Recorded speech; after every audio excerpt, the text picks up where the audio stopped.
Shalom and welcome to another in our series of podcasts from Temple Beth Am, a dynamic center for conservative Judaism in Los Angeles. This is a recording of Rabbi Avi Havivi's weekly Siddur class. We're going to finish up today, I hope, with Rabbi Harold Kushner, and this is the third of the three modern semi-Kaplanians who accept Rabbi Mordechai Kaplan's, I will call it human-centric theology, but they reject his rejecting of the supernatural. Okay, so then a question that occupies us, since it's a Siddur class, is, if you reject God as the supernatural, if God doesn't do it, quote unquote, do anything, then why are we praying? Okay, if God isn't going to intervene, what's the point of prayer? So they all have to deal with that. And now, and we started Rabbi Kushner last time, and now, in a moment, I will screen share our text. And then after that, by the way, just so you know what's ahead, we're going to do Neo-Hasidism and process theology, both modern approaches. And then I might retire. I might say, okay, we're done. We went from the Bible to process theology. I'm finished. Okay. We understand everything about God. Finished. Okay. Glad you're so confident in us. I'm sharing Kushner. Let's see what we want to go back to the beginning. God is not a thing. Okay. So God is not invisible Superman. God doesn't, for those at home, I'm on page 190 now in the middle. God doesn't cause things to happen. It would be very pleasant to believe that. Okay. And of course, Schulweis had the sense of humor of, and if you believe that, then you would believe we had the powers of mind reading of the supernal deity, right? We say, we know what we're trying to discern what God's motives are in causing something, which is either causing a miracle, that's relevant to Pesach coming up, or choosing to not cause a miracle. Okay. So God is this vague, not a thing, like a force, a power, a process. Right? It stands for all those qualities which we call divine. And this is where he's very similar to Schulweis, who says, well, I don't talk about God because that's not relevant to people. I talk about godliness. So the statement that God is just or God demands justice of us doesn't really tell us anything about it being named God, but it tells us that human beings need to be just, to be fully and satisfyingly human. Okay? I'm just reviewing.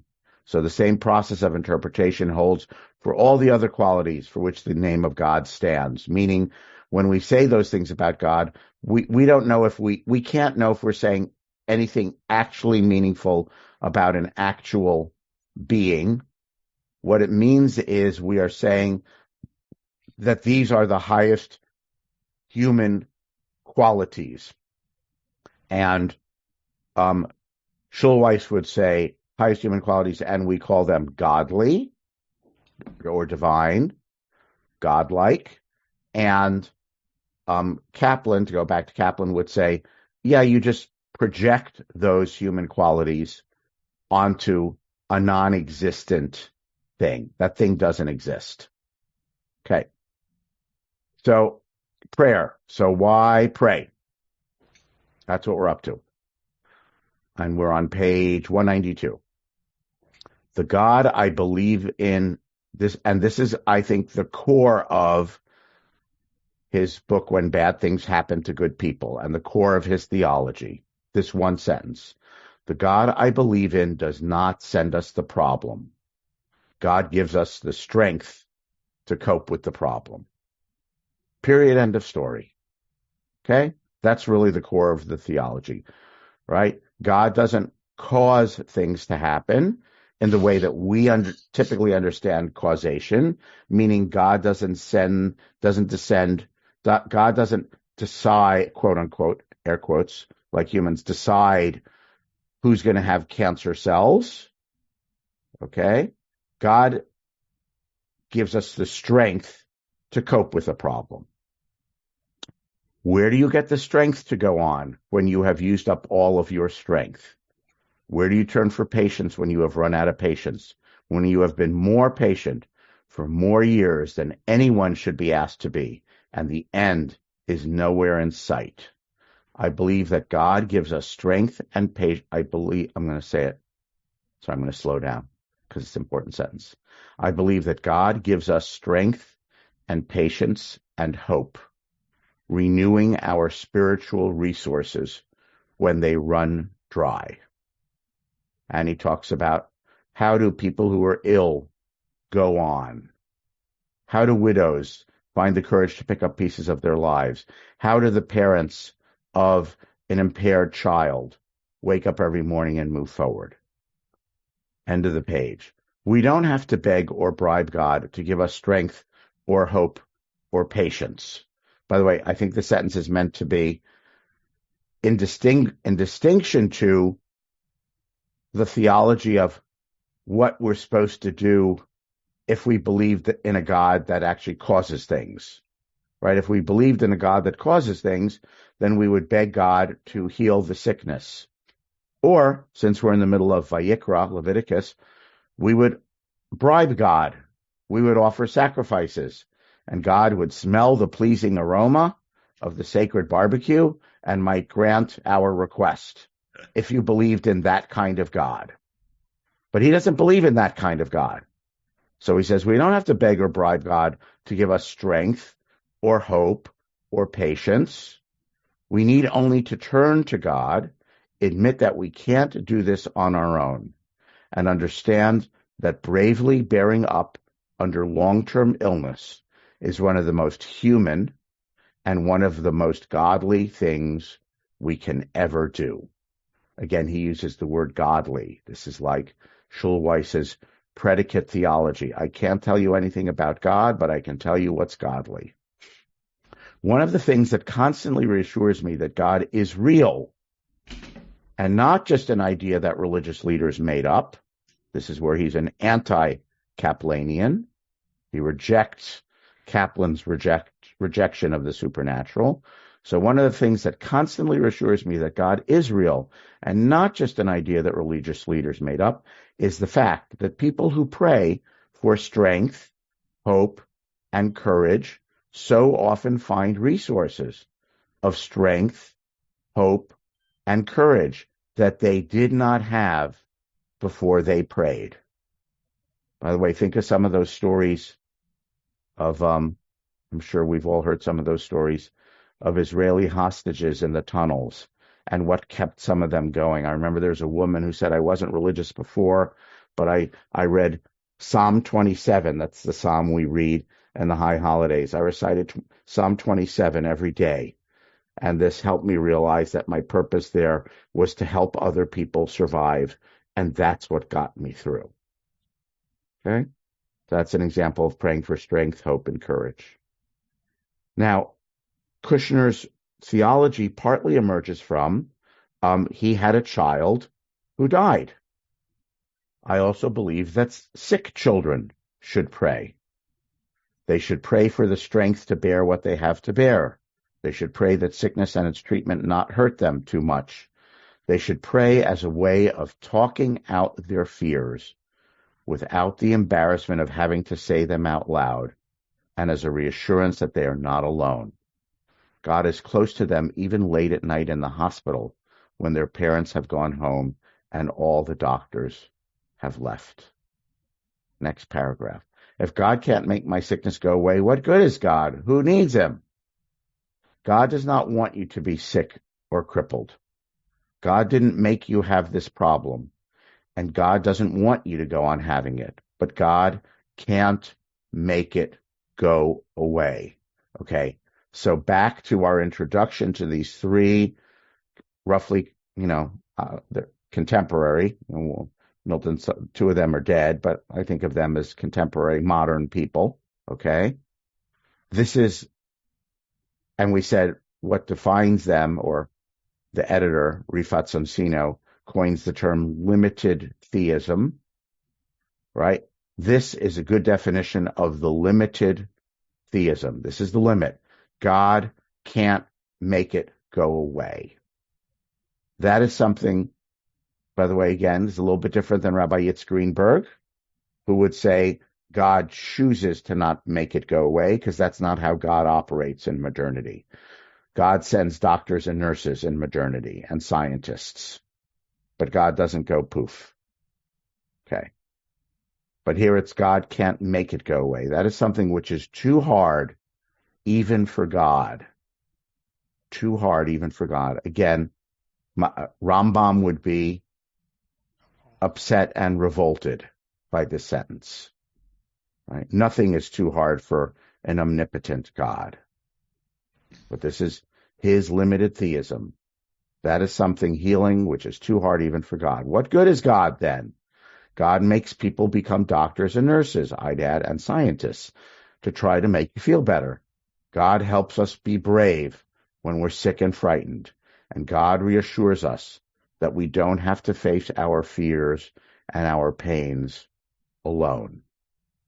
The conventional explanation that God sends us the burden because God knows we are strong enough to handle it has it all wrong. There's that Yiddish saying, right? God sends burdens, gives you burdens, but he gives you shoulders also. Yeah. So he says, no, God doesn't send the burden. Not true, not true. Fate, not God, sends us the problem. And this is where it's really not an absolutist theism. This is where it's not the traditional, I would call it biblical and rabbinic belief. Right? The biblical and rabbinic belief. The biblical belief would be God sends us the problem. Job says, I think that's not true. And Job's three friends say, no, it is true. You just refuse to admit that you did something wrong that deserves to be punished, or you can't possibly understand God's ways. Right? But God sends the problem. That's biblical theology. Rabbinic theology is God sends the problem, but don't worry, God sends the solution. But the solution might be in Olam Haba, in the world to come. Okay? That sick child goes to who dies, goes to Gan Eden. They go to paradise. That's where the payoff is. Okay? So this gets to the problem of suffering, which people have been wondering about since we have written records for at least 4,000 years. Okay? And I told you the biblical answer. I told you the rabbinic answer. And now he's saying, no. His modern answer is, God did not send us the burden. That's not true. He doesn't believe it, Kushner. When we try to deal with it, we find out the problem. We find out that we are not strong. We are weak. We get tired. We get angry, overwhelmed. We begin to wonder how much we will ever make it through all the years. But when we reach the limits, again, he's clearly very moving and clearly speaking out of his own personal experience.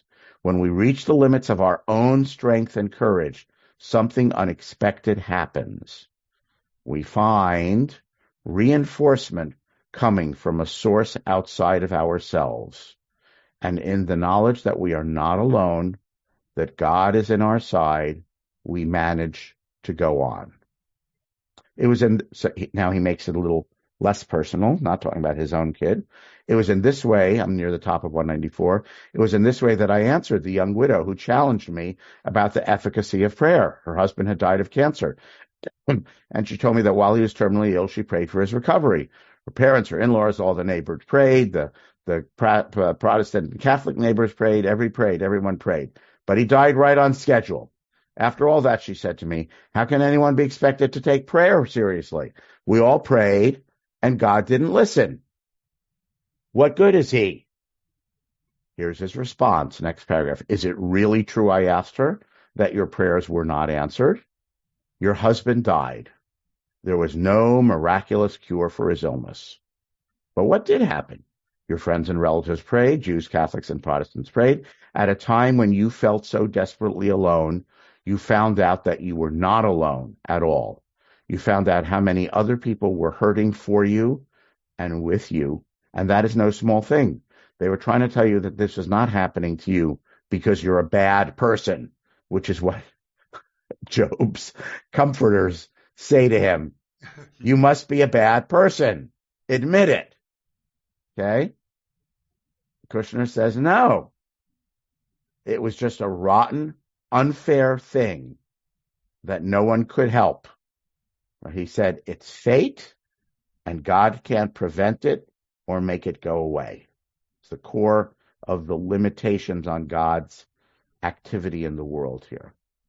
It's just a rotten and unfair thing. The friends and neighbors, were trying to tell you that your husband's life meant a lot to them too, and not only to you and your children, and that whatever happened to him, you would not be totally alone. That is what their prayers were saying, and I suspect that it made a difference. And what about your prayers, I asked her. Were they left unanswered? You faced a situation that could easily have broken your spirit, but somehow that did not happen. Somehow you found the strength not to let yourself be broken. You found the resiliency to go on living and caring about things, like Jacob in the Bible, who survives, but I will remind you, survives with a limp. Like Jacob in the Bible, like every one of us at one time or another, you faced a scary situation, prayed for help, and found out that you were a lot stronger and a lot better able to handle it than you ever would have thought. That's all okay. So, is that a comfort to the widow? Is it not? I don't know. I'm just letting it stand there, right? You prayed that he would be healed. You didn't get that because God doesn't act that way. But you ended up having strength and courage, personal survival, and feeling not alone. God does act that way. Here's the group thing. Why is God doing this to us? It's about group suffering. On page 198. God has abandoned us. Where is God now? Where is God when people are tortured and murdered by a tyrannical government? Where was God when a handful of Jews in the Warsaw Ghetto rose in defiance of the Nazi army? Second day of Pesach coming up. Right? I believe that's the Jewish date of when the Warsaw Ghetto uprising started. Do I have that right? Can someone nod if I have it right? The Hebrew date, I think it's the second day of Pesach. Where was God when black people were brutalized by angry mobs and bigoted white sheriffs in the South? God is found in the courage of the human soul to stand up for human dignity. No matter, this is what Schulweis would say, that is godly, standing up for human dignity. No matter what the odds, so that no matter how poor, no matter how uneducated or how badly outnumbered people are willing to risk their lives for what they believe is right. What source, if not God, gives people the power and courage to say, I may die in the attempt, but I will die one day anyway, so I might as well spend my life in the service of something I believe in. God is not found in happy endings. God is found in the human being's capacity to cherish something as being more valuable than life itself, and in our recognizing that it is precisely that capacity that makes human life precious to begin with. Or I would restate that as that's what makes human life godly to begin with. Where is God when brave people are murdered? The answer might be, God cannot guarantee that you will survive, or even that your side will win sometime soon. I think Dr. King would have said, if we can paraphrase him, the moral arc of history is long, but it bends toward justice, but sometimes it's really long. Okay? God cannot guarantee that you will survive, or even that your side will win sometime soon. God can only promise you this, that if you die, your sacrifice will not have been in vain. Deeds of courage and self-sacrifice are never meaningless. Don't feel that you are a failure when you lose one battle in the service of a cause that deserves to win. Or don't feel that God is not with you if you lose a battle in the service of a cause that deserves to win. Even as a match has the power to light a candle.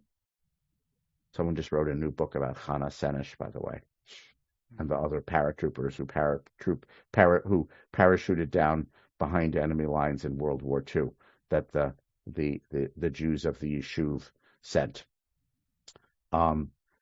Even I'm mentioning that because the song "Blessed is the Match" is about Chana Senesh.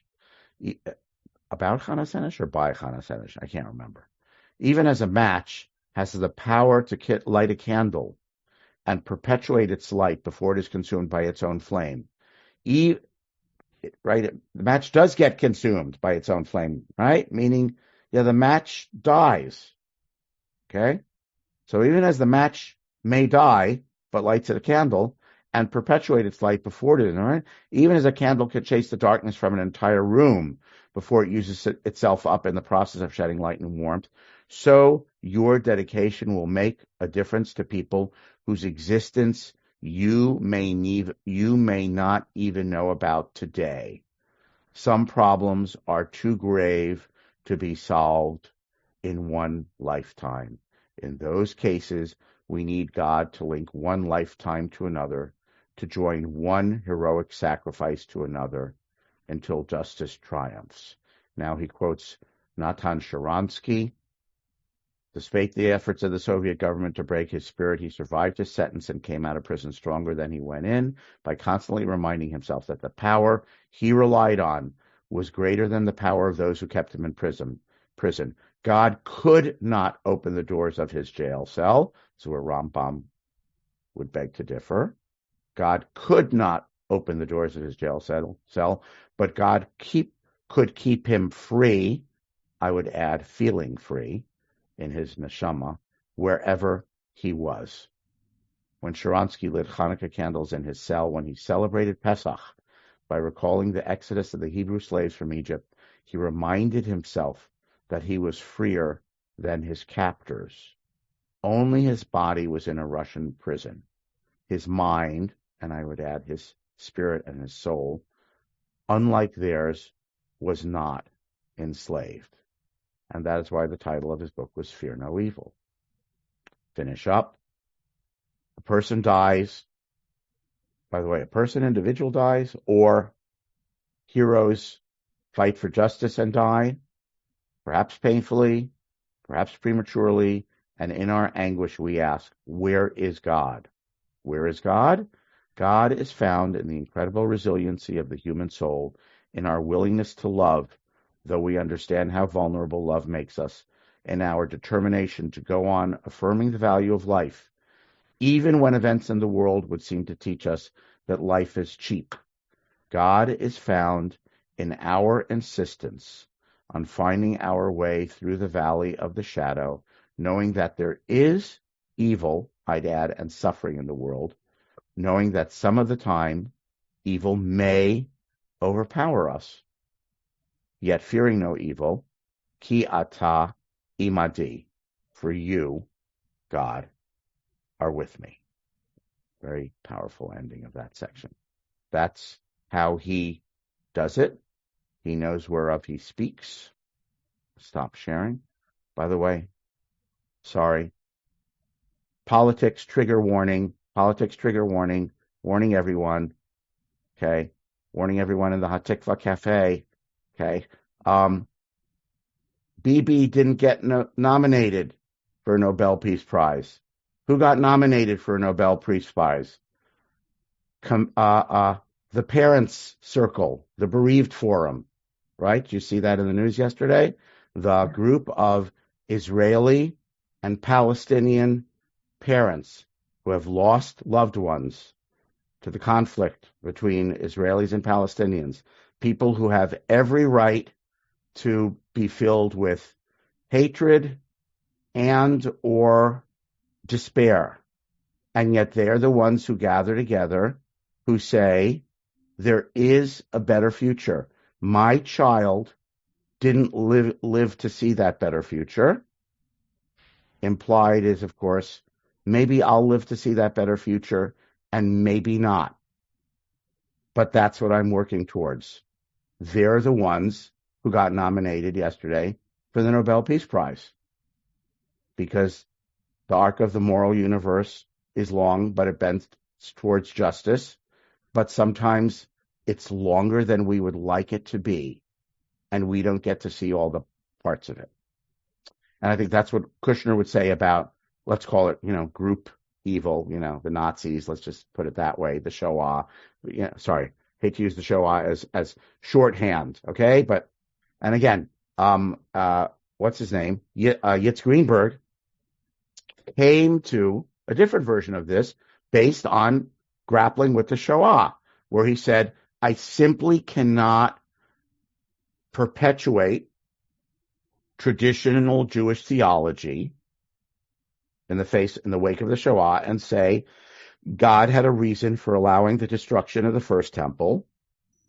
God had a reason for allowing the destruction of the second temple. I simply am unable/unwilling to accept that God has a reason for the Shoah. Right? So everyone has their answer.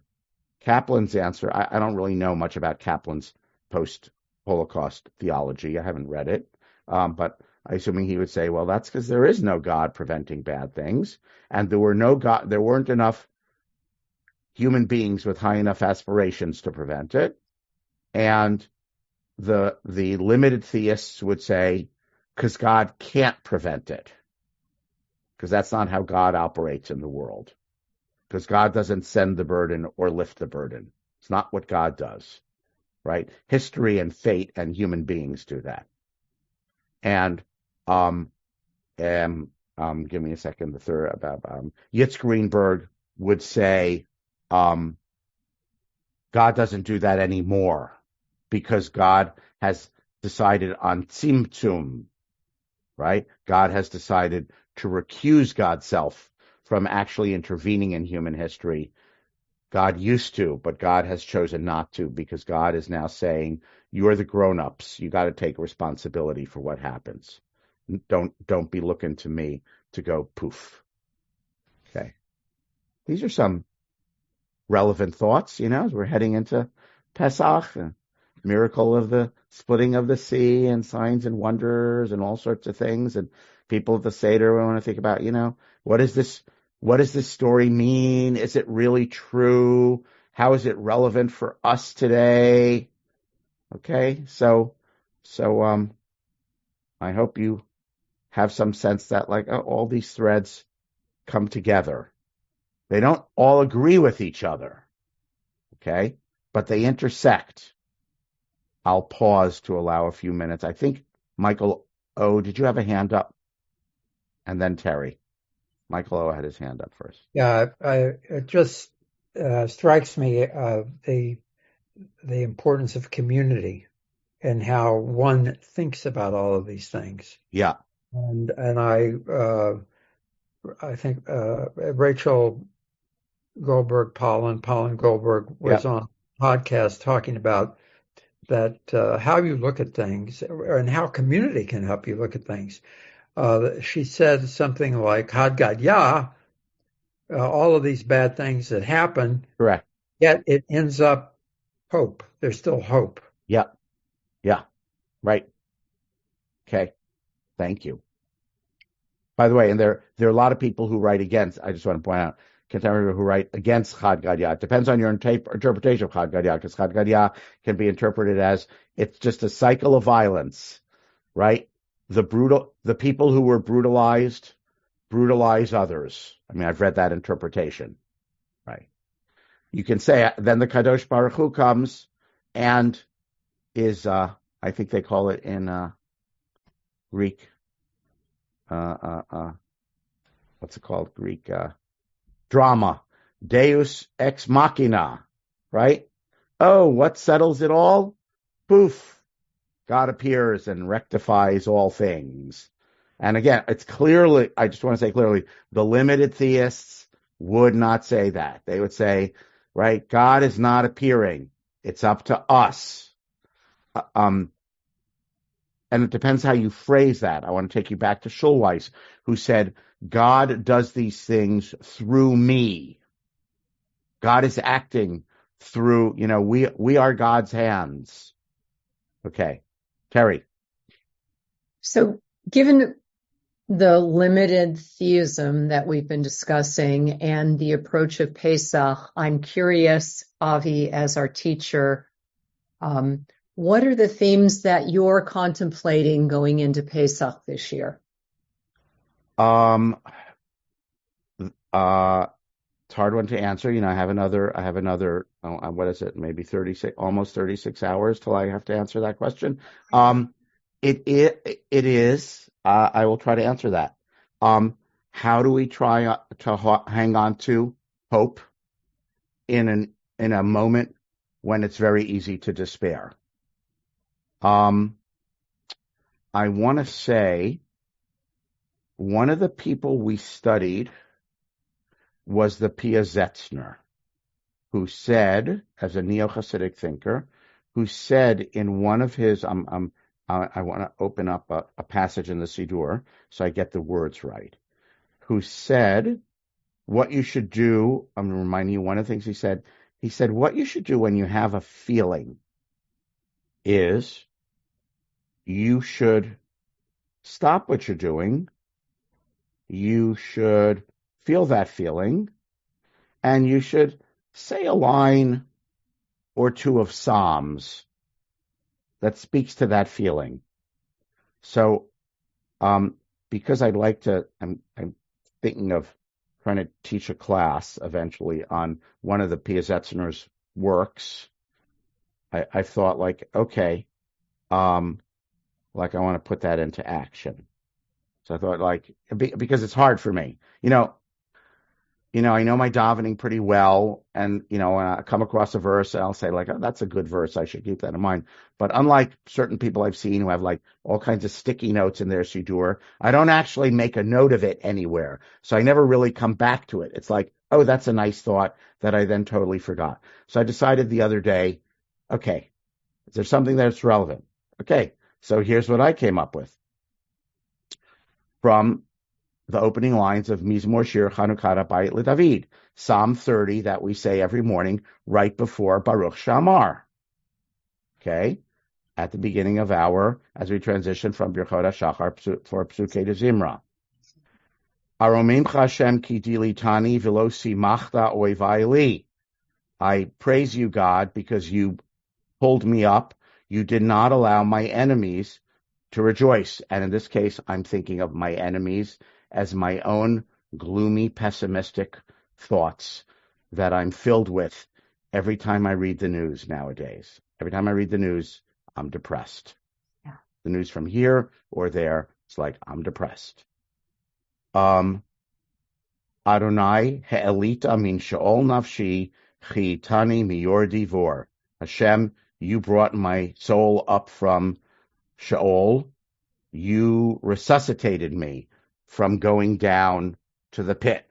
So I'm thinking of these lines. I'm thinking, okay, when I'm feeling despair, I need to recall these lines and I need to say, God, you are the one who can help me climb out of the pit of despair, right? And it's perfectly understandable why in these times some people, young people, say, what's the point, and why have children, and da-da-da, and other people, become doomsday preppers, and they say it's all going to go down, so I'm going to, Montana or Idaho, make sure I have enough canned food and guns and a generator. Or they're billionaires who are saying, why should I do any good and share my money with anyone else, right? As opposed to the billionaires. I just read there's a founder of Craig of Craigslist, who just wrote an op-ed piece that I read yesterday. He said, no, I gave away $500 million because I mean, come on. What are you going to do with that $500 million? Okay. How many homes do you need? So even though there are people who, in the face of what goes on around them, have some version of saying, I give up, or why bother, or what's the point, right? This is what Kushner just addressed. Okay. It says, like, no, you go on because you have hope that you are contributing to something. I mean, I don't claim to be a hero. I don't do anything heroic, right? But I try to contribute to something that is bigger than me and that I feel is correct and that will outlive me. I come back to a sermon that I heard Rabbi Brad Artson give a few years ago about the suffragettes or suffragist museum in upstate New York, right? And some of those women who fought for women's suffrage did not live to see the, what was it? Is it the 19th Amendment, the 20th Amendment? I can't remember. 19th? Yeah. They didn't live to see it, right? You work for what you believe in, and if you either have great longevity or you're in certain cultural groups, then you live to see your great-grandchildren. Most of us in our cultural group, most of us won't live to see our great-grandchildren. Okay? But we trust that there will be a world there for our great-grandchildren, and we work towards having it be a better world that we leave them, even though we're well aware that there are other forces working against that. So I guess that's my answer, Terry. Long-winded answer. Thank you. How to have, by the way, let's take it to the Pesach. Let's get down to the nitty-gritty.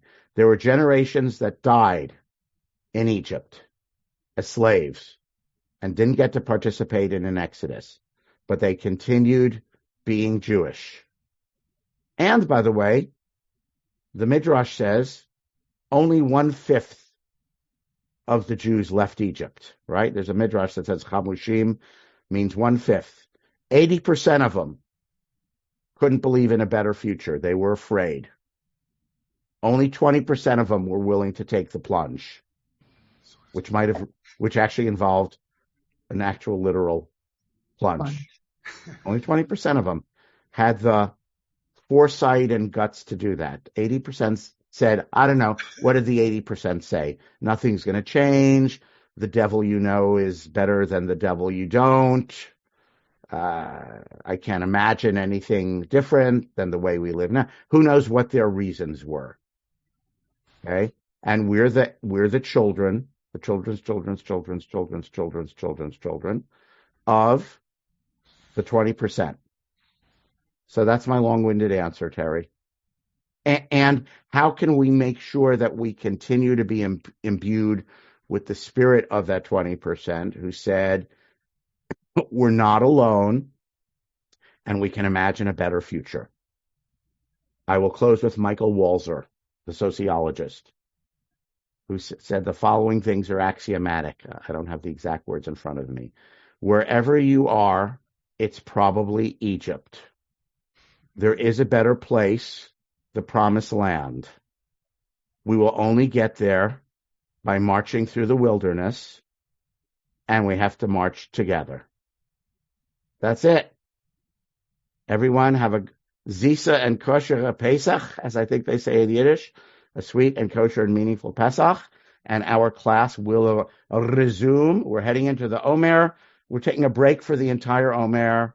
We're not going to meet on Lag BaOmer or Rosh Chodesh Sivan or anything like that. We're taking a break for the Omer, and we'll resume after the Omer, after Shavuos, after Memorial Day. Everyone have a great Chag.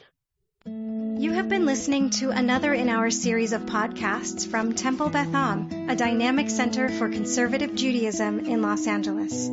If you enjoy these podcasts, we invite you to write a review on the Apple Podcast site or wherever you get your podcasts. For more information about Temple Beth Am Los Angeles, go to tbala.org.